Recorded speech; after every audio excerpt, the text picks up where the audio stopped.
from the Tenke from Gurumu mine in the Katanga. Now, not a very large piece, actually quite tiny, maybe edge to edge, 3.5 centimeters, so way under 2 inches.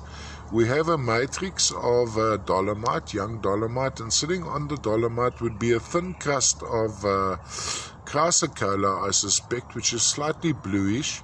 And then in some sections, almost third dimensionally, you would have had maybe some chrysocolla coating the original chalcedony layer. So if you look at a cross section, almost an opaline, let's say chalcedony, and then sitting on that would be the druzy quartz. But before we have little boteroids, little waxy black boteroids of heterogenite sitting in there as well.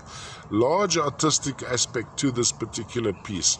It's this weirdest blue. It's almost a turquoise colored blue, which is strange. It must be originating from the chalcedony.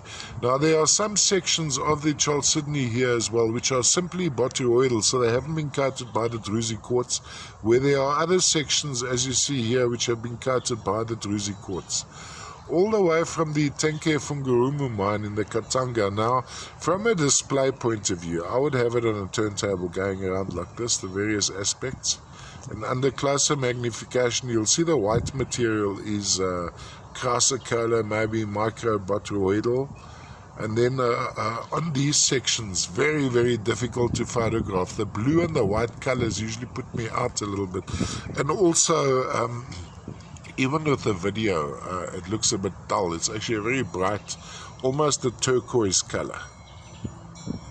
And the blue doesn't come from the chrysocolla. I'd imagine maybe from the chalcedony, or we could have associations like Butkenbachite, etc.